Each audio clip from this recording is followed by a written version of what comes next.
ಓಂ ಶಾಂತಿ. ಓಂ ಶಾಂತಿ. ಇಂದಿನ ಜ್ಞಾನಮಂಥನಕ್ಕೆ ಸ್ವಾಗತ. ಅತ್ಯಂತ ಗದ್ದಲ ಮತ್ತೆ ಕೋಲಾಹಲಗಳಿಂದ ತುಂಬಿರುವ ಒಂದು ಮಹಾನಗರ ಅಂತ ಇಟ್ಕೊಳ್ಳೋಣ. ಅಲ್ಲಿ ಎಲ್ಲೆಲ್ಲೂ ವಾಹನಗಳ ಕರ್ಕಶ ಶಬ್ದ ಇದೆ, ಜನರ ಕೂಗಾಟ, ಕೇವಲ ಒಂದು ರೀತಿಯ ಸ್ವಾರ್ಥದ ಓಡಾಟ ನಡೀತಾ ಇದೆ. ಹೌದು. ಇದುವೇ ಆ, ದೇಹಭಾನದಿಂದ ತುಂಬಿರುವ ಇಂದಿನ ರಾವಣ ರಾಜ್ಯದ ನಿಖರವಾದ ಚಿತ್ರಣ ಅಲ್ವಾ? ಖಂಡಿತ. ಆ ಗದ್ದಲದ ಮಧ್ಯೆ ಸಿಲುಕಿರುವ ಒಬ್ಬ ವ್ಯಕ್ತಿಗೆ ಇದ್ದಕ್ಕಿದ್ದಂತೆ ಒಂದು ರಹಸ್ಯವಾದ ಬಾಗಿಲು ಸಿಗತ್ತೆ. ಆ ಬಾಗಿಲು ತೆರೆದು ಒಳಹೋದಾಗ ಅಲ್ಲಿ ಸಂಪೂರ್ಣ ಪ್ರಶಾಂತವಾದ, ಶಬ್ದರಹಿತವಾದ ಒಂದು ಅದ್ಭುತವಾದ ಶಾಂತಿಯ ಕೋಣೆ ಸಿಗತ್ತೆ. ಓಹೋ. ಅಲ್ಲಿ ಬೇರಾರೂ ಇಲ್ಲ, ಕೇವಲ ಆತನ ತಂದೆ ಅತ್ಯಂತ ಪ್ರೀತಿಯಿಂದ ಅಗಾಧವಾದ ಒಂದು ಅವಿನಾಶಿ ಆಸ್ತಿಯನ್ನು ನೀಡಲು ಕಾಯ್ತಾ ಇದ್ದಾರೆ. ನಿಜ. ಆ ಕ್ಷಣದ ಮೌನ ಎಷ್ಟೊಂದು ಮಧುರವಾಗಿರುತ್ತಲ್ವಾ? ಇಂದಿನ ನಮ್ಮ ಈ ಆಳವಾದ ಮಂಥನದಲ್ಲಿ ನಾವು ಇದೇ ಮೌನದ ಹಿಂದಿರುವ ಆಧ್ಯಾತ್ಮಿಕ ವಿಜ್ಞಾನವನ್ನು ಅನ್ವೇಷಣೆ ಮಾಡಲಿದ್ದೇವೆ. ಹೌದು. ಇದು ಪ್ರತಿಯೊಂದು ಆತ್ಮದ ನೈಜ ಪಯಣದ ಒಂದು ರೂಪಕ ಅಂತಾನೆ ಹೇಳ್ಬಹುದು. ಅಂದ್ರೆ ಲೌಕಿಕ ಜೀವನದ ಈ ಅಗಾಧವಾದ ಗದ್ದಲಗಳ ಮಧ್ಯೆ ಶಿವಬಾಬಾ ಅವರು ನಮಗೆ ಆ ಆಂತರಿಕ ಮೌನದ ಬಾಗಿಲನ್ನು ತೆರೆಯುವ ಕೈಗಂದಡಿಯಾಗಿದ್ದಾರೆ. ಹೌದು. ಆ ಮೌನವೆಂದರೆ ಕೇವಲ ಶಬ್ದವಿಲ್ಲದಿರುವುದಲ್ಲ, ಅದುವೇ ನಮ್ಮ ನಿಜವಾದ ಶಕ್ತಿ, ಗೊತ್ತಾ? ನಿಜ ನಿಜ. ಪರಮಾತ್ಮನ ನೆನಪಿನ ಆಳವಾದ ಮೌನವು ಹೇಗೆ ನಮಗೆ ಜಗತ್ತಿನ ಎಲ್ಲಾ ಗದ್ದಲಗಳಿಂದ ಅತೀತರಾಗುವ ಆಂತರಿಕ ಶಕ್ತಿಯನ್ನು ನೀಡುತ್ತೆ ಅನ್ನೋದನ್ನ ನಾವಿವತ್ತು ಅರ್ಥ ಮಾಡ್ಕೊಳ್ಬೇಕು. ಮಧುರ ಮಕ್ಕಳೇ, ಮೌನವಾಗಿರುವುದು ಸಹ ಬಹಳ ದೊಡ್ಡ ಗುಣವಾಗಿದೆ. ನೀವು ಮೌನವಾಗಿದ್ದು ತಂದೆಯನ್ನು ನೆನಪು ಮಾಡುತ್ತಾ ಇರಿ, ಆಗ ಬಹಳ ಸಂಪಾದನೆಯನ್ನು ಜಮಾ ಮಾಡಿಕೊಳ್ಳುವಿರಿ. ಬಾಬಾ ಅವರು ತಮ್ಮ ಮಾತನ್ನು ಶುರು ಮಾಡುವುದೇ ಈ ರೀತಿ. ಸಾಧಾರಣವಾಗಿ ಲೌಕಿಕ ಜಗತ್ತಿನಲ್ಲಿ ಸಂಪಾದನೆ ಅಂದ್ರೆ ಓಡಾಟ, ಜನರನ್ನ ಭೇಟಿ ಮಾಡುವುದು. ಹೌದು, ನಿರಂತರ ಮಾತುಕತೆ. ಎಕ್ಸಾಕ್ಟ್ಲಿ. ಭೌತಿಕ ಶ್ರಮ ಅಂತ ನಾವು ನಂಬಿದ್ದೀವಿ. ಆದರೆ ಇಲ್ಲಿ ಬಾಬಾ ಅವರು ಮೌನಕ್ಕೂ ಮತ್ತೆ ಸಂಪಾದನೆಗೂ ನೇರವಾದ ಸಂಬಂಧವನ್ನು ಹೇಳ್ತಾ ಇದ್ದಾರೆ. ಮೌನದಿಂದ ಸಂಪಾದನೆ ಹೇಗೆ ಸಾಧ್ಯ? ಏನಾಗುತ್ತೆ ಅಂದ್ರೆ, ಇದು ನಮ್ಮ ಲೌಕಿಕ ಆಲೋಚನೆಗೆ ಸಂಪೂರ್ಣ ವಿರುದ್ಧವಾದ ತರ್ಕ ಆಗಿದೆ. ಲೌಕಿಕ ಸಂಪಾದನೆ ಭೌತಿಕ ವಸ್ತುಗಳನ್ನು ಆಧರಿಸಿದೆ ಅಲ್ವಾ? ಹೌದು. ಅಲ್ಲಿ ನಾವು ಶಕ್ತಿ ಮತ್ತು ಸಮಯವನ್ನು ಖರ್ಚು ಮಾಡ್ತೀವಿ. ಆದರೆ ಆಧ್ಯಾತ್ಮಿಕ ದೃಷ್ಟಿಕೋನದಲ್ಲಿ ನಮ್ಮ ಅತಿ ದೊಡ್ಡ ಆಸ್ತಿ ಎಂದ್ರೆ ನಮ್ಮ ಸಂಕಲ್ಪ ಶಕ್ತಿ. ನಾವು ಬಾಯಿಯಿಂದ ಮಾತನಾಡುವುದಕ್ಕಿಂತ ಸಾವಿರಾರು ಪಟ್ಟು ಹೆಚ್ಚು ವೇಗದಲ್ಲಿ ನಮ್ಮ ಮನಸ್ಸು ಮಾತನಾಡ್ತಿರುತ್ತದೆ. ಅರೆ ನಿಜ. ಮನಸ್ಸಿನಲ್ಲಿ ನಡೆಯುವ ಈ ನೂರಾರು ವ್ಯರ್ಥ ಸಂಕಲ್ಪಗಳೇ ನಮ್ಮ ಶಕ್ತಿಯನ್ನು ಹೀರಿ ಹಾಕುವ ಆ ಗದ್ದಲ. ಓಹೋ. ಬಾಬಾ ಅವರು ಹೇಳುವ ಮೌನ ಎಂದ್ರೆ ಆ ವ್ಯರ್ಥ ಸಂಕಲ್ಪಗಳ ಪ್ರವಾಹವನ್ನು ನಿಲ್ಲಿಸಿ ಶಿವಬಾಬಾ ಅವರ ಒಂದೇ ನೆನಪಿನಲ್ಲಿ ಆ ಸ್ಥಿತಿಯನ್ನು ಕಾಪಾಡಿಕೊಳ್ಳುವುದು. ವಾವ್. ಈ ಪ್ರಕ್ರಿಯೆಯಲ್ಲಿ ಶಕ್ತಿಯು ಖರ್ಚಾಗೋದಿಲ್ಲ, ಬದಲಾಗಿ ಜಮಾವಾಗುತ್ತದೆ. ಮನಸ್ಸು ಸಂಪೂರ್ಣವಾಗಿ ಏಕಾಗ್ರವಾದಾಗ ಆ ಪರಮಾತ್ಮನಿಂದ ಬರುವ ದಿವ್ಯ ಶಕ್ತಿಯು ಆತ್ಮದಲ್ಲಿ ಸಂಗ್ರಹವಾಗುತ್ತೆ. ಖಂಡಿತ. ಇದನ್ನೇ ಬಾಬಾ ಅವರು ಭವಿಷ್ಯದ 21 ಜನ್ಮಗಳಿಗಾಗಿ ಮಾಡುವ ಅವಿನಾಶಿ ಸಂಪಾದನೆ ಅಂತ ಕರೀತಾರೆ. ಅಂದ್ರೆ ನಾವು ಹೊರಗಡೆ ಎಷ್ಟೇ ಕಾರ್ಯನಿರತರಾಗಿದ್ರೂ ಸಹ ಒಳಗಿನ ಯಂತ್ರವನ್ನ ಶಾಂತವಾಗಿಟ್ಕೊಳ್ಳೋದೇ ನಿಜವಾದ ಮೌನ. ಹೌದು. ಈ ಆಂತರಿಕ ಶೇಖರಣೆಯ ಬಗ್ಗೆ ಮಾತನಾಡುವಾಗ ಮುರಳಿಯಲ್ಲಿ ಬರುವ ಒಂದು ನಿರ್ದಿಷ್ಟ ಪ್ರಶ್ನೆ ಮತ್ತು ಉತ್ತರ ನಮ್ಮ ಗಮನ ಸೆಳೆಯುತ್ತೆ. ಪ್ರಶ್ನೆ: ರಾಜಧಾನಿಯು ಯಾವಾಗ ತಯಾರಾಗುವುದು? ನಿಮ್ಮ ಪುರುಷಾರ್ಥದ ಆಧಾರವೇನಾಗಿದೆ? ಉತ್ತರ: ಯಾವಾಗ ನೀವು ತಯಾರಾಗಿ ಬಿಡುತ್ತೀರೋ ಆಗ ರಾಜಧಾನಿಯು ತಯಾರಾಗುವುದು. ಪುರುಷಾರ್ಥದ ಆಧಾರವು ಪದವಿಯಾಗಿದೆ.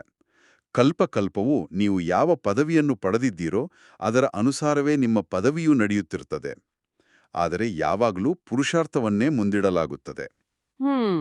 ಇಲ್ಲಿ ನನ್ಗೊಂದು ದೊಡ್ಡ ಆಕ್ಷೇಪಣೆ ಇದೆ ನೋಡಿ. ಹೇಳಿ. ನಾವೆಲ್ಲರೂ ಜಗತ್ತು ಬದಲಾಗಬೇಕು, ಹೊಸ ಸತ್ಯಯುಗ ಬರಬೇಕು ಅಂತ ಕಾಯ್ತಾ ಇದ್ದೀವಿ ಅಲ್ವಾ? ಹೌದು. ಆದರೆ ಬಾಬಾ ಅವರು ನಾವು ತಯಾರಾದಾಗ ಮಾತ್ರ ರಾಜಧಾನಿ ತಯಾರಾಗುತ್ತದೆ ಎನ್ನುತ್ತಾರೆ. ನನ್ನ ಒಬ್ಬನ ಆಂತರಿಕ ಪುರುಷಾರ್ಥಕ್ಕೂ ಇಡೀ ವಿಶ್ವದ ಭೌತಿಕ ರಾಜಧಾನಿ ಸೃಷ್ಟಿಯಾಗುವುದಕ್ಕೂ ಹೇಗೆ ಸಂಬಂಧವಿರಲು ಸಾಧ್ಯ? ಆಕ್ಷೇಪಣೆ ಸಹಜವಾದದ್ದೇ. ಯಾಕಂದ್ರೆ ನಾವು ಜಗತ್ತನ್ನು ಯಾವಾಗ್ಲೂ ಹೊರಗಿನಿಂದ ಒಳಗೆ ನೋಡಲು ಅಭ್ಯಾಸ ಮಾಡ್ಕೊಂಡಿದ್ದೀವಿ. ಪರಿಸ್ಥಿತಿ ಬದಲಾದ್ರೆ ನಾನು ನೆಮ್ಮದಿಯಾಗಿರ್ತೀನಿ ಅಂತ ನಂಬಿದ್ದೀವಿ. ಆದ್ರೆ ಆಧ್ಯಾತ್ಮಿಕ ವಿಜ್ಞಾನವು ಒಳಗಿನಿಂದ ಹೊರಗೆ ಕೆಲಸ ಮಾಡ್ತದೆ. ಓಹೋ. ಪ್ರಕೃತಿಯು ಆತ್ಮದ ಪ್ರತಿಬಿಂಬವಾಗಿದೆ, ಗೊತ್ತಾ? ಇಂದು ಜಗತ್ತಿನಲ್ಲಿರುವ ಪ್ರತಿಯೊಂದು ದುರಂತ ಅಥವಾ ಪ್ರಕೃತಿ ವಿಕೋಪಗಳ ಮೂಲ ಎಲ್ಲಿದೆ? ಅದು ಮನುಷ್ಯಾತ್ಮರ ಆಂತರಿಕ ತಮೋಪ್ರಧಾನ ಸ್ಥಿತಿಯಲ್ಲಿದೆ. ನಿಜ. ನಮ್ಮೊಳಗಿನ ಕಾಮಕ್ರೋಧ ಲೋಭಗಳೇ ಹೊರಗೆ ರಾವಣ ರಾಜ್ಯವಾಗಿ ಮೂರ್ತಿವೆತ್ತಿವೆ. ಬಾಬಾ ಅವರು ಸ್ಪಷ್ಟಪಡಿಸ್ತಾರೆ, ಜಗತ್ತನ್ನು ಬದಲಾಯಿಸಲು ಯಾವುದೇ ಮ್ಯಾಜಿಕ್ ದಂಡವಿಲ್ಲ ಅಂತ. ಹೌದು, ಮ್ಯಾಜಿಕ್ ಇಲ್ಲ. ಯಾವಾಗ ಬ್ರಾಹ್ಮಣರಾದ ಆತ್ಮಗಳು ತಮ್ಮ ಆಂತರಿಕ ಜಗತ್ತನ್ನು ಸಂಪೂರ್ಣವಾಗಿ ಪಾವನಗೊಳಿಸಿ ಸತೋಪ್ರಧಾನಾಗ್ತಾರೋ, ಆಗ ಅವರ ಆ ದಿವ್ಯ ಕಂಪನಗಳು ಇಡೀ ಪ್ರಕೃತಿಯನ್ನು ಸತೋಪ್ರಧಾನಾಗಿ ಪರಿವರ್ತಿಸುತ್ತವೆ. ವಾವ್! ಅಂದ್ರೆ ಹೊಸ ಜಗತ್ತು ಆಕಾಶದಿಂದ ಉದುರುವುದಿಲ್ಲ. ಖಂಡಿತ ಇಲ್ಲ. ಅದು ನಿಮ್ಮ ಆಂತರಿಕ ಪರಿಶುದ್ಧತೆಯ ಅಂತಿಮ ಫಲಾಂಶವಾಗಿ ಭೌತಿಕ ರೂಪವನ್ನು ಪಡೆಯುತ್ತೆ. ಆದ್ದರಿಂದಲೇ ಬಾಬಾ ಅವರು ಭವಿಷ್ಯದ ಬಗ್ಗೆ ಚಿಂತಿಸುವುದನ್ನು ಬಿಟ್ಟು ಪ್ರಸ್ತುತದ ಪುರುಷಾರ್ಥದ ಮೇಲೆ ಗಮನ ಕೇಂದ್ರೀಕರಿಸಲು ಹೇಳ್ತಾರೆ. ಇದು ನಮ್ಮ ಜವಾಬ್ದಾರಿಯನ್ನು ಎಷ್ಟು ಹೆಚ್ಚಿಸುತ್ತೆ ಅಂದ್ರೆ, ನಾವು ಕೇವಲ ಪ್ರೇಕ್ಷಕರಲ್ಲ, ಬದಲಾಗಿ ಹೊಸ ಜಗತ್ತಿನ ಸೃಷ್ಟಿಕರ್ತರಾಗಿದ್ದೀವಿ ಅನ್ನೋ ಅರಿವು ಮೂಡುತ್ತೆ. ಹೌದು. ಈ ಪುರುಷಾರ್ಥದಲ್ಲಿ ಅತಿ ಮುಖ್ಯವಾದ ಆಯುಧ ಅಂದ್ರೆ ಮನಮನಾಭಾವ್ ಮತ್ತೆ ನೆನಪಿನ ಯಾತ್ರೆ. ಮುರಳಿಯಲ್ಲಿ ಶಿವಬಾಬಾ ಅವರು ಪದೇ ಪದೇ ನನ್ನೊಬ್ಬನನ್ನೇ ನೆನಪು ಮಾಡು ಅಂತ ಹೇಳ್ತಾರೆ. ಹೌದು. ಲೌಕಿಕ ಜಗತ್ತಿನಲ್ಲಿ ಯಾವುದೇ ತಂದೆಯೂ ತನ್ನ ಮಕ್ಕಳಿಗೆ ನೀನು ಬೇರೆ ಯಾರನ್ನೂ ನೆನಪು ಮಾಡಬೇಡ, ನಿರಂತರ ನನ್ನನ್ನೇ ನೆನಪು ಮಾಡುವಂತೆ ಹೇಳೋದಿಲ್ಲ ಅಲ್ವಾ? ನಿಜ ಹೇಳಲ್ಲ. ಒಬ್ಬ ಹೊಸ ವ್ಯಕ್ತಿಗೆ ಇದು ಪರಮಾತ್ಮನ ಅಹಂಕಾರದಂತೆ ಅಥವಾ ವಿಪರೀತ ಬೇಡಿಕೆಯಂತೆ ಕಾಣಿಸ್ಬೋದಲ್ವಾ? ಮೇಲ್ನೋಟಕ್ಕೆ ಹಾಗೆ ಅನಿಸಬಹುದು. ಆದ್ರೆ ಇದರ ಹಿಂದಿನ ರಹಸ್ಯವನ್ನು ಅರಿತಾಗ ಆ ಆಲೋಚನೆ ಸಂಪೂರ್ಣವಾಗಿ ಬದಲಾಗುತ್ತೆ ನೋಡಿ. ಲೌಕಿಕ ತಂದೆ ಆಸ್ತಿಯನ್ನ ಕೊಟ್ಟ ನಂತರ ಆತನ ಪಾತ್ರ ಮುಗಿಯುತ್ತೆ. ಆದ್ರೆ ಇಲ್ಲಿ ನಿರಾಕಾರ ತಂದೆ ನನ್ನನ್ನು ನೆನಪು ಮಾಡು ಎನ್ನುವುದು ತನಗಾಗಿ ಅಲ್ಲ, ಬದಲಾಗಿ ಆತ್ಮದ ಉದ್ಧಾರಕ್ಕಾಗಿ. ಓಹೋ! ಆತ್ಮವು ಕಳೆದ 84 ಜನ್ಮಗಳಿಂದ ದೇಹ ಮತ್ತು ದೇಹದ ಸಂಬಂಧಗಳ ಸಂಪರ್ಕಕ್ಕೆ ಬಂದು ತನ್ನ ಮೇಲೆ ತುಕ್ಕು ಅಥವಾ ಕಲ್ಮಶವನ್ನು ಅಂಟಿಸ್ಕೊಂಡಿದೆ ಅಲ್ವಾ? ಹೌದು, ತುಕ್ಕು ಹಿಡಿದಿದೆ. ಈಗ ಆ ತುಕ್ಕನ್ನು ತೆಗೆಯೋದು ಹೇಗೆ? ಮಣ್ಣಾದ ಕೈಯನ್ನು ಶುದ್ಧೀಕರಿಸಲು ಮತ್ತೊಂದು ಮಣ್ಣಾದ ಕೈಯನ್ನು ಹಿಡಿದರೆ ಪ್ರಯೋಜನವಿಲ್ಲ. ಖಂಡಿತ ಇಲ್ಲ. ಪತಿತವಾಗಿರುವ ಆತ್ಮವು ಪಾವನನಾಗಬೇಕಾದರೆ ಸದಾ ಪಾವನನಾಗಿರುವ, ಎಂದೆಗೂ ಜನನ ಮರಣಗಳ ಚಕ್ರಕ್ಕೆ ಬಾರದ ಆ ಒಂದೇ ಒಂದು ನಿರಾಕಾರ ಬಿಂದುವಿನ ಜೊತೆ ಸಂಪರ್ಕ ಬೆಳೆಸಬೇಕು. ಇದು ಅಹಂಕಾರದ ಮಾತಲ್ಲ, ಇದು ಆತ್ಮದ ಶುದ್ಧೀಕರಣದ ಏಕೈಕ ವೈಜ್ಞಾನಿಕ ಪ್ರಕ್ರಿಯೆ. ಅಂದ್ರೆ ಈ ನೆನಪು ಕೇವಲ ಒಂದು ಭಾವನಾತ್ಮಕ ಪ್ರಕ್ರಿಯೆಯಲ್ಲ, ಇದೊಂದು ಭೌತಶಾಸ್ತ್ರದ ನಿಯಮದಂತೆ ಕೆಲಸ ಮಾಡುತ್ತದೆ ಎನ್ನಬಹುದು. ಹೌದು. ಮುರಳಿಯಲ್ಲಿ ಯೋಗ ಅಗ್ನಿ ಎಂಬ ಪದವನ್ನು ಬಳಸಲಾಗಿದೆ. ಚಿನ್ನವನ್ನು ಶುದ್ಧೀಕರಿಸುವ ಅಕ್ಕಸಾಲಿಗನ ಉದಾಹರಣೆ ನಮಗೆ ತಿಳಿದಿದೆ ಅಲ್ವಾ? ಚಿನ್ನದೊಳಗಿನ ಕಲ್ಮಶವನ್ನು ತೆಗೆಯಲು ಅದನ್ನು ನೀರಿನಿಂದ ತೊಳೆದರೆ ಸಾಲದು, ಅದನ್ನು ಪ್ರಬಲವಾದ ಬೆಂಕಿಯಲ್ಲಿ ಹಾಕಬೇಕು. ನಿಜ. ಬಾಬಾ ಅವರು ಕಾಮದ ಚಿತೆಗೂ ಮತ್ತು ಜ್ಞಾನದ ಚಿತೆಗೂ ಇರುವ ವ್ಯತ್ಯಾಸವನ್ನು ಹೇಗೆ ವಿವರಿಸುತ್ತಾರೆ? ಆ ಚಿನ್ನದ ಉದಾಹರಣೆ ಇಲ್ಲಿಗೆ ನಿಖರವಾಗಿ ಹೊಂದಿಕೊಳ್ಳುತ್ತೆ ನೋಡಿ. ಆತ್ಮವೆಂಬ ಅಪ್ಪಟ ಚಿನ್ನ ದ್ವಾಪರಯುಗದಿಂದ ದೇಹಭಾನ ಅಂದ್ರೆ ಆ ದೇಹಭಾನ ಮತ್ತು ವಿಕಾರಗಳೆಂಬ ಕಲ್ಮಶದ ಜೊತೆ ಬೆರೆದು ಹೋಗಿದೆ. ಕಾಮದ ಚಿತೆ ಎಂದರೆ ಲೌಕಿಕ ವಿಕಾರಗಳ ಬೆಂಕಿ. ಈ ಬೆಂಕಿಯಲ್ಲಿ ಬಿದ್ದ ಆತ್ಮವು ಸುಟ್ಟು ಕಪ್ಪಾಗುತ್ತದೆ, ತನ್ನ ಮೂಲ ತೇಜಸ್ಸನ್ನು ಕಳೆದುಕೊಂಡು ತಮೋಪ್ರಧಾನ ಆಗುತ್ತದೆ. ಆದರೆ ಜ್ಞಾನದ ಚಿತೆ ಅಥವಾ ಯೋಗ ಅಗ್ನಿ ಎಂದರೆ ಪರಮಾತ್ಮನೊಂದಿಗಿನ ಬೌದ್ಧಿಕ ಸಂಪರ್ಕದ ಉಷ್ಣತೆ. ಓಹೋ! ಈ ಬೆಂಕಿಯು ಆತ್ಮವನ್ನು ಸುಡುವುದಿಲ್ಲ, ಬದಲಾಗಿ ಅದರ ಮೇಲಿರುವ 84 ಜನ್ಮಗಳ ತುಕ್ಕನ್ನು ಕರಗಿಸಿ ಆತ್ಮವನ್ನು ಮತ್ತೆ ಸತೋಪ್ರಧಾನ್ ಅಂದರೆ 24 ಕ್ಯಾರೆಟ್ ಚಿನ್ನವನ್ನಾಗಿ ಮಾಡುತ್ತೆ. ಈ ಶುದ್ಧೀಕರಣ ಪ್ರಕ್ರಿಯೆಯು ಕೇವಲ ಪರಮಾತ್ಮನ ನಿರಂತರ ನೆನಪಿನಿಂದ ಮಾತ್ರ ಸಾಧ್ಯ. ಅದಕ್ಕಾಗಿಯೇ ಬಾಬಾ ಮನ್ಮನಾಭಾವ್ ಅಂತ ಹೇಳ್ತಾರೆ. ಆದರೆ ಇಲ್ಲಿಯೇ ಭಕ್ತಿ ಮಾರ್ಗದ ಅತಿ ದೊಡ್ಡ ತಪ್ಪು ತಿಳುವಳಿಕೆಗಳು ನಮ್ಗೆ ಅಡ್ಡಿಯಾಗ್ತವೆ ಅಲ್ವಾ? ಹೌದು, ಖಂಡಿತ. ಬಾಬಾ ಅವರು ಮನುಷ್ಯಾತ್ಮರು ಈಶ್ವರನನ್ನು ಸರ್ವವ್ಯಾಪಿ ಅಂತ ಕರೆದಿರುವುದು ಎಷ್ಟು ದೊಡ್ಡ ತಪ್ಪು ಎಂಬುದನ್ನು ಬಿಡಿಸಿ ಹೇಳ್ತಾರೆ. ಭಕ್ತಿ ಮಾರ್ಗದಲ್ಲಿ ಭಗವಂತನು ಕಣಕಣದಲ್ಲಿದ್ದಾನೆ ಎಂಬ ನಂಬಿಕೆಯು ಜನರಿಗೆ ಒಂದು ರೀತಿಯ ಸಾಂತ್ವನವನ್ನ ನೀಡುತ್ತೆ. ಬಾಬಾ ಅವರು ಈ ನಂಬಿಕೆಯನ್ನು ಏಕೆ ಅಷ್ಟು ಕಟುವಾಗಿ ತಿರಸ್ಕರಿಸ್ತಾರೆ? ಯಾಕಂದ್ರೆ ಇದರಿಂದ ಆತ್ಮದ ಪಯಣಕ್ಕೆ ಆಗುವ ನಷ್ಟವಾದ್ರೂ ಏನು? ಭಗವಂತನು ಸರ್ವವ್ಯಾಪಿ ಎಂಬ ನಂಬಿಕೆ ಭಾವನಾತ್ಮಕವಾಗಿ ಆಕರ್ಷಕವಾಗಿ ಕಾಣಬಹುದು. ಆದರೆ ಪ್ರಾಯೋಗಿಕವಾಗಿ ಅದು ಆತ್ಮ ಮತ್ತು ಪರಮಾತ್ಮನ ನಡುವಿನ ಸಂಬಂಧವನ್ನೇ ಕಡಿದು ಹಾಕುತ್ತದೆ. ಯೋಚನೆ ಮಾಡಿ, ಪರಮಾತ್ಮನು ಸರ್ವವ್ಯಾಪಿಯಾಗಿದ್ದರೆ, ಹೌದು, ಗೋಡಿಯಲ್ಲಿದ್ದರೆ, ಮರದಲ್ಲಿದ್ದರೆ, ಪ್ರಾಣಿ ಪಕ್ಷಿಗಳಲ್ಲಿದ್ದರೆ ನಾವು ಯೋಗ ಅಗ್ನಿಯನ್ನು ಬೆಳಗಿಸುವುದು ಹೇಗೆ? ನಿಜ, ಕನೆಕ್ಟ್ ಮಾಡೋದು ಹೇಗೆ? ಅದೇ ಯೋಗ ಎಂದರೆ ಏಕಾಗ್ರತೆ. ಮನಸ್ಸು ಚದುರಿ ಹೋಗಿರುವಾಗ ಒಂದು ಬಿಂದುವಿನ ಮೇಲೆ ಗಮನ ಕೇಂದ್ರೀಕರಿಸಲು ಸಾಧ್ಯವಿಲ್ಲ. ಎರಡನೆಯದಾಗಿ, ತಂದೆ, ಶಿಕ್ಷಕ ಮತ್ತು ಸದ್ಗುರುವಿನ ಸಂಬಂಧವನ್ನ ಪ್ರಕೃತಿಯ ಜಡವಸ್ತುಗಳ ಜೊತೆ ಬೆಸೆಯಲು ಸಾಧ್ಯವೇ? ಸಾಧ್ಯನೇ ಇಲ್ಲ. ಸರ್ವವ್ಯಾಪಿ ಎಂಬ ಕಲ್ಪನೆಯಿಂದ ನಾವು ಪಡೆಯಬೇಕಾದ ಆಸ್ತಿಯ ಕಾನೂನಾತ್ಮಕ ಕಾರ್ಯವಿಧಾನವೇ ನಾಶವಾಗುತ್ತೆ. ತಂದೆಯಿಂದ ಆಸ್ತಿ ಪಡೆಯಬೇಕಾದರೆ ತಂದೆಯು ಒಬ್ಬ ನಿಶ್ಚಿತ ವ್ಯಕ್ತಿತ್ವವಾಗಿರಬೇಕು. ಎಲ್ಲೆಡೆಯೂ ಹರಡಿಕೊಂಡಿರುವ ಶಕ್ತಿಯಾಗಿದ್ದರೆ ಯಾರೂ ಯಾರಿಗೆ ಆಸ್ತಿ ಕೊಡಲು ಸಾಧ್ಯ? ಇದು ಅತ್ಯಂತ ತಾರ್ಕಿಕವಾದ ವಿವರಣೆ. ಎಲ್ಲೆಡೆಯೂ ಇದ್ದಾನೆ ಎನ್ನುವ ಮೂಲಕ ವಾಸ್ತವದಲ್ಲಿ ನಾವು ಅವನ ಜೊತೆಗಿನ ನಮ್ಮ ವೈಯಕ್ತಿಕ ಸಂಬಂಧವನ್ನೇ ಕಳ್ಕೊಂಡಿದ್ದೀವಿ. ಹೌದು. ಇದೇ ರೀತಿಯ ಮತ್ತೊಂದು ದೊಡ್ಡ ಪ್ರಮಾದದ ಬಗ್ಗೆ ಬಾಬಾ ಗಮನ ಸೆಳೀತಾರೆ. ಗೀತೆ ಮತ್ತು ಭಾಗವತ ಮುಂತಾದ ಶಾಸ್ತ್ರಗಳಲ್ಲಿ ಕೃಷ್ಣನನ್ನು ಭಗವಂತನೆಂದು ಹೇಳಿರುವುದು, ಕೃಷ್ಣನಿಗೆ ಆ ಹೆಸರನ್ನು ಕೊಡುವುದರಿಂದ ಆಗುವ ನಿಜವಾದ ಹಾನಿಯೇನು? ಆಹಾ, ಕೃಷ್ಣನು ದೈವೀ ಗುಣಗಳ ಸಾಕಾರ ರೂಪ, ಸತ್ಯಯುಗದ ಮೊದಲನೇ ರಾಜಕುಮಾರ ಎಂಬುದು ಸತ್ಯ. ಹೌದು. ಆದ್ರೆ ಆತರಿಗೆ ಆ ಪದವಿಯನ್ನು, ಆ ಸ್ವರ್ಗದ ಆಸ್ತಿಯನ್ನು ಕೊಟ್ಟವರು ಯಾರು ಎಂಬುದು ಮುಖ್ಯ ಪ್ರಶ್ನೆ. ಎಕ್ಸಾಕ್ಟ್ಲಿ. ಕೃಷ್ಣನು ತನ್ನದೇ ಆದ ಪುರುಷಾರ್ಥದಿಂದ ಕಳೆದ ಜನ್ಮದಲ್ಲಿ ಪರಮಾತ್ಮನ ಜ್ಞಾನದಿಂದ ಆ ಪದವಿಯನ್ನು ಪಡೆದಿದ್ದಾನೆ. ಕೃಷ್ಣನನ್ನೇ ಗೀತೆಯ ಭಗವಂತನೆಂದು ಕರೆದಾಗ ನಿರಾಕಾರ ಪರಮಾತ್ಮನ ಪರಿವರ್ತನಾ ಕರ್ತವ್ಯವನ್ನೇ ಮರೆಮಾಚಿದಂತಾಗ್ತದೆ.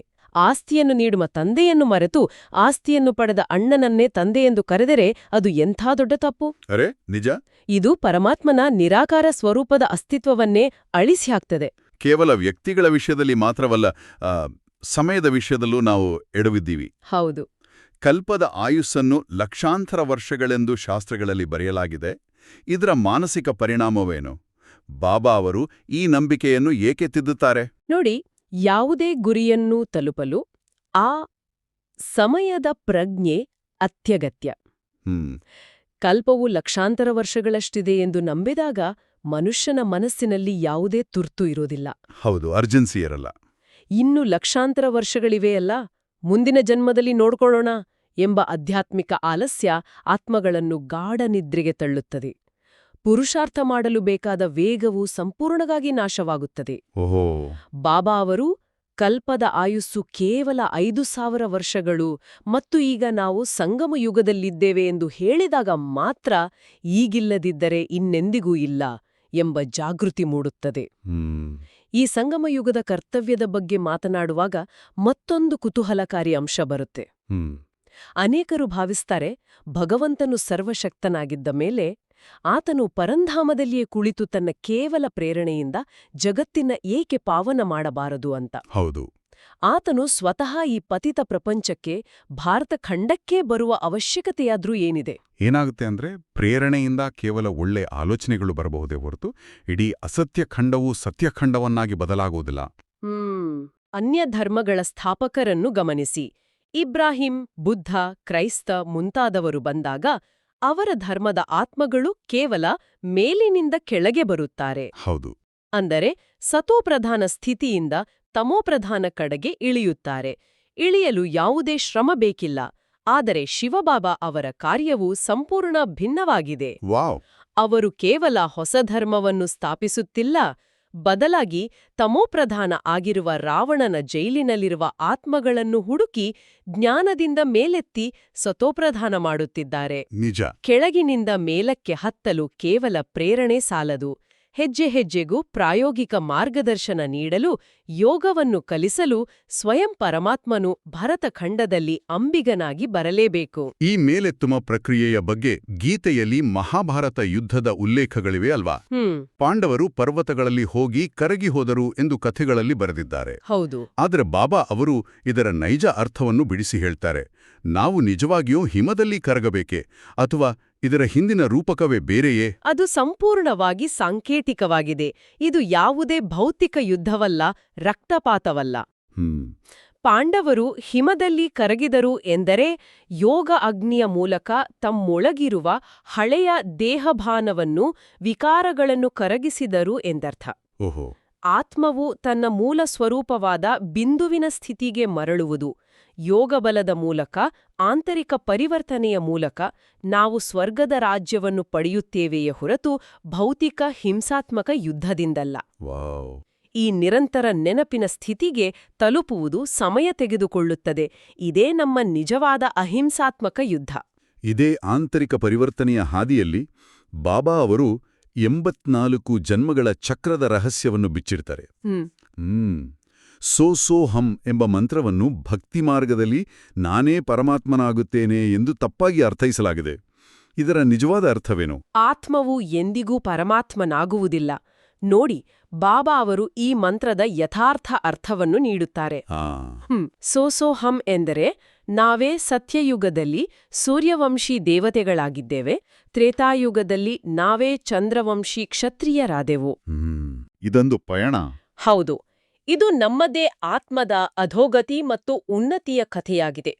ಇದರಲ್ಲಿ ಬ್ರಹ್ಮ, ವಿಷ್ಣು ಮತ್ತು ಸರಸ್ವತಿಯವರ ಪಾತ್ರಗಳು ಬಹಳ ನಿಖರವಾಗಿವೆ.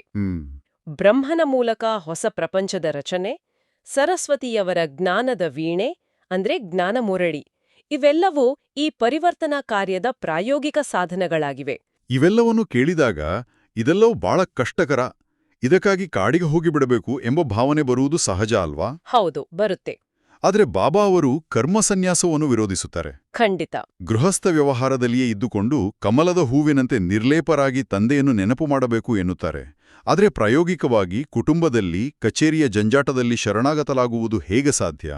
ಇದು ವಿರೋಧಾಭಾಸವಲ್ಲವೇ? ಕರ್ಮಸನ್ಯಾಸವು ಆಧ್ಯಾತ್ಮಿಕ ಪಲಾಯನವಾದವಾಗಿದೆ. ಕಾಡಿಗೆ ಹೋದ್ರೆ ಅಲ್ಲಿ ಎದುರಿಸಲು ಯಾವುದೇ ಸವಾಲುಗಳಿರುವುದಿಲ್ಲ. ನಿಜವಾದ ಪರೀಕ್ಷೆ ಇರುವುದು ಬೃಹಸ್ಥ ವ್ಯವಹಾರದಲ್ಲಿ. ರಾವಣನಿಂದ ಬೇಸತ್ತು ಶರಣಾಗತರಾಗುವುದು ಎಂದರೆ ಲೌಕಿಕ ಜವಾಬ್ದಾರಿಗಳಿಂದ ಓಡಿ ಹೋಗುವುದಲ್ಲ. ಹೌದು. ನೀವು ಕಚೇರಿಯಲ್ಲಿದ್ದಾಗ ಯಾರಾದರೂ ನಿಮ್ಮನ್ನು ಟೀಕಿಸಿದರೆ ಕೋಪಗೊಳ್ಳದೆ, ನಾನು ಒಂದು ಆತ್ಮ, ಎದುರಿಗಿರುವವರು ಒಂದು ಪಾತ್ರಧಾಲಿ ಆತ್ಮ ಎಂಬ ದೃಷ್ಟಿಕೋನವನ್ನು ಕಾಪಾಡಿಕೊಳ್ಳುವುದು ನಿಜವಾದ ಶರಣಾಗತಿ. ಕೆಸರಿನ ಮಧ್ಯೆ ಇದ್ದರೂ ಕೆಸರು ತನಗೆ ಅಂಟದಂತೆ ನೋಡಿಕೊಳ್ಳುವ ಕಮಲದ ಹೂವಿನಂತೆ, ಲೌಕಿಕ ಸಂಬಂಧಗಳ ಮಧ್ಯೆ ಇದ್ದರೂ ದೇಹಭಾನದಿಂದ ಬಿಡುಗಡೆ ಹೊಂದಿ ತಾಮೋಪ್ರಧಾನನಿಂದ ಸತೋಪ್ರಧಾನ ಆಗುವ ವಿಧಾನವೇ ನಿಜವಾದ ವೈರಾಗ್ಯ. ಎಂಥ ಅದ್ಭುತವಾದ ಮತ್ತು ಪ್ರಾಯೋಗಿಕವಾದ ಮಾರ್ಗದರ್ಶನ ಅಲ್ವಾ? ಬಾಬಾ ಅವರು ಪ್ರತಿಯೊಂದು ಹಂತದಲ್ಲೂ ನಮ್ಮ ತಪ್ಪುಗಳನ್ನು ತಿದ್ದಿ ನಮ್ಮನ್ನು ಎಚ್ಚರಿಸುತ್ತಾ ಪ್ರೀತಿಯಿಂದ ಮುನ್ನಡೆಸುತ್ತಿದ್ದಾರೆ. ಹೌದು. ಈ ಜ್ಞಾನದ ಆಳವನ್ನ ಅರಿತಾಗ ಪರಮಾತ್ಮನ ಪ್ರೀತಿಯ ಮಹತ್ವ ಮತ್ತಷ್ಟು ಸ್ಪಷ್ಟವಾಗ್ತದೆ. ಈಗ ಮುರಳಿಯ ಆ ಅತ್ಯಂತ ಮಧುರವಾದ ಕ್ಷಣ, ಅಲ್ಲಿ ಬಾಬಾ ಅವರು ತಮ್ಮ ಅಗಾಧವಾದ ಪ್ರೀತಿಯನ್ನ ನಮಗೆಲ್ಲರಿಗೂ ತಿಳಿಸ್ತಿದ್ದಾರೆ.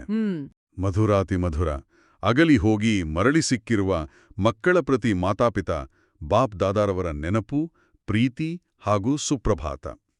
ಆತ್ಮಿಕ ಮಕ್ಕಳಿಗೆ ಆತ್ಮಿಕ ತಂದೆಯ ನಮಸ್ತೆ.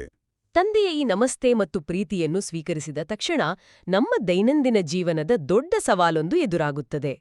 ನಾವು ಕಚೇರಿಗೆ ಅಥವಾ ಮನೆಗೆ ಹೋದಾಗ ಅಲ್ಲಿರುವ ವ್ಯಕ್ತಿಗಳ ಗುಣ, ಅವಗುಣಗಳು, ಅವರ ನಾಮ, ರೂಪಗಳು ನಮ್ಮನ್ನು ಬೇಗನೆ ಆಕರ್ಷಿಸುತ್ತವೆ ಅಥವಾ ವಿಚಲಿತಗೊಳಿಸುತ್ತವೆ. ಯಾರಾದ್ರೂ ಹೊಗಳಿದರೆ ಹಿಗ್ಗುವುದು, ಟೀಕಿಸಿದರೆ ಕುಗ್ಗುವುದು. ಈ ನಾಮರೂಪದ ಬಂಧನದಿಂದ ತಪ್ಪಿಸಿಕೊಳ್ಳುವುದು ಹೇಗೆ? ಪ್ರಾಯೋಗಿಕವಾಗಿ ನಾವು ಏನನ್ನು ಧಾರಣೆ ಮಾಡಬೇಕು ಅನ್ನೋದ್ರ ಬಗ್ಗೆ ಧಾರಣದಲ್ಲಿದೆ. ಹೌದು, ಇದೇ ಇಂದಿನ ಬಹುಮುಖ್ಯವಾದ ಧಾರಣೆಯಾಗಿದೆ. ಬಾಬಾ ಸ್ಪಷ್ಟವಾಗಿ ಹೇಳುತ್ತಾರೆ, ಯಾವುದೇ ದೇಹಧಾರಿಯ ನಾಮರೂಪದಲ್ಲಿ ಸಿಕ್ಕಿ ಹಾಕ್ಕೊಳ್ಳಬಾರದು. ಒಬ್ಬ ತಂದೆಯ ಶ್ರೀಮತದಂತೆ ನಡೆದು ಸದ್ಗತಿಯನ್ನು ಪಡೆಯಬೇಕಾಗಿದೆ, ಮೌನವಾಗಿರಬೇಕಾಗಿದೆ ಅಂತ. ಹೌದು. ಇದನ್ನು ಪ್ರಾಯೋಗಿಕವಾಗಿ ಅಳವಡಿಸಿಕೊಳ್ಳುವುದು ಎಂದರೆ ವ್ಯಕ್ತಿಗಳ ವರ್ತನೆಗೆ ಪ್ರತಿಕ್ರಿಯಿಸುವ ಬದಲು ಅಲ್ಲಿ ಮೌನವನ್ನು ಆಚರಿಸುವುದು. ಅವರು ಎಷ್ಟೇ ಕೆಟ್ಟದಾಗಿ ನಡೆದುಕೊಂಡರೂ ಮನಸ್ಸಿನಲ್ಲಿ ಅವರ ಬಗ್ಗೆ ವ್ಯರ್ಥ ಸಂಕಲ್ಪಗಳನ್ನು ಮಾಡದಿರುವುದು, ಕೇವಲ ತಂದೆಯ ಶ್ರೀಮತದ ಮಾತ್ರ ಗಮನ ಹರಿಸುವುದು. ನಿಜ. ಇದರ ಜೊತೆಗೆ ಕೇವಲ ನಾವು ಈ ಜ್ಞಾನವನ್ನು ಅರಗಿಸಿಕೊಳ್ಳುವುದಷ್ಟೇ ಅಲ್ಲದೆ ಮತ್ತೊಂದು ಪ್ರಮುಖ ಜವಾಬ್ದಾರಿಯೂ ನಮ್ಮ ಮೇಲಿದೆ ಅಲ್ವಾ? ಹೌದು. ಎರಡನೇ ಅಂಶವೂ ಹೇಳ್ತದೆ, ಭವಿಷ್ಯ 21 ಜನ್ಮಗಳಿಗಾಗಿ ಚೆನ್ನಾಗಿ ಓದಬೇಕು ಮತ್ತು ಅನ್ಯರಿಗೂ ಓದಿಸಬೇಕಾಗಿದೆ. ಇದು ಜ್ಞಾನದ ಹಂಚುವಿಕೆಗೆ ಸಂಬಂಧಿಸಿದೆ.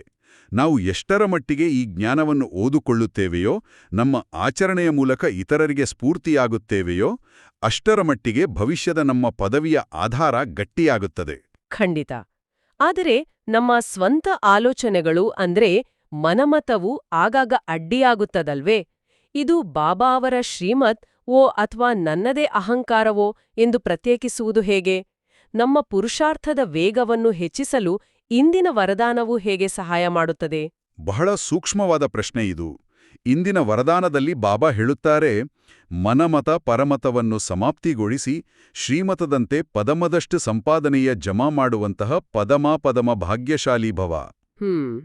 ನಾವು ಅನೇಕ ಬಾರಿ ನಮ್ಮ ಹಳೆಯ 84 ಜನ್ಮಗಳ ಸಂಸ್ಕಾರಗಳ ಆಧಾರದ ಮೇಲೆ ನಾನು ಮಾಡುವುದೇ ಸರಿ ಎಂದು ವಾದಿಸುತ್ತೇವೆ. ಅದುವೇ ಮನಮತ.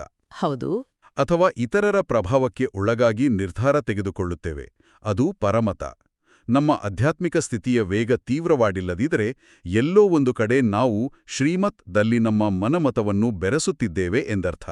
ಓಹೋ. ಯಾವ ಸಂಕಲ್ಪವೂ ಅಲ್ಪಜ್ಞಾನ ಆತ್ಮನ ಸಂಸ್ಕಾರದನುಸಾರ ಉತ್ಪನ್ನವಾಗುತ್ತದೆಯೋ ಅದು ಸ್ಥಿತಿಯನ್ನು ಕುಸಿಯುವಂತೆ ಮಾಡುತ್ತದೆ. ಆದ್ದರಿಂದ ಪ್ರತಿ ಹೆಜ್ಜೆಯಲ್ಲೂ ನಮ್ಮ ಸಂಕಲ್ಪಗಳನ್ನು ಪರಿಶೀಲಿಸಿಕೊಳ್ಳಬೇಕು. ಸಂಪೂರ್ಣವಾಗಿ ಶ್ರೀಮತ್-ದಂತೆ ನಡೆದಾಗ ಮಾತ್ರ ಪದಮದಷ್ಟು ಅವಿನಾಶಿ ಸಂಪಾದನೆ ಸಾಧ್ಯ. ಹಾಗಾದರೆ ಈ ಮನಮತವು ಉಂಟುಮಾಡುವ ಒತ್ತಡದಿಂದ ಪಾರಾಗಲು, ದಿನವಿಡೀ ನಮ್ಮ ಮನಸ್ಸನ್ನು ಹಿಡಿದಿಟ್ಟುಕೊಳ್ಳಲು ಯಾವ ಮಾನಸಿಕ ಆಧಾರವನ್ನು ನಾವು ಇಟ್ಟುಕೊಳ್ಳಬೇಕು? ಅದಕ್ಕಾಗಿಯೇ ಇಂದಿನ ಸ್ಲೋಗನ್ ನಮಗೆ ಅದ್ಭುತವಾದ ಆಧಾರಸ್ತಂಭವನ್ನು ನೀಡುತ್ತದೆ. ಮನಸ್ಸಿನಲ್ಲಿ ಸರ್ವರ ಕಲ್ಯಾಣದ ಭಾವನೆ ಇರಲಿ, ಇದೇ ವಿಶ್ವ ಕಲ್ಯಾಣಕಾರಿ ಆತ್ಮನ ಕರ್ತವ್ಯವಾಗಿದೆ. ವಾ.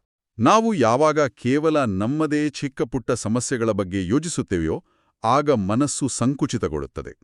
ಆದರೆ ನಾನು ವಿಶ್ವ ಕಲ್ಯಾಣಕಾರಿ, ಎಲ್ಲರಿಗೂ ಒಳಿತಾಗಲಿ ಎಂಬ ವಿಶಾಲ ಭಾವನೆಯನ್ನು ಇಟ್ಟುಕೊಂಡಾಗ ನಮ್ಮ ಸ್ವಂತ ಸಮಸ್ಯೆಗಳು ಕಣ್ಮರೆಯಾಗುತ್ತವೆ ಮತ್ತು ದಿನವಿಡೀ ಲಘುವಾದ ಆನಂದಮಯ ಸ್ಥಿತಿಯಲ್ಲಿರಲು ಸಾಧ್ಯವಾಗುತ್ತದೆ.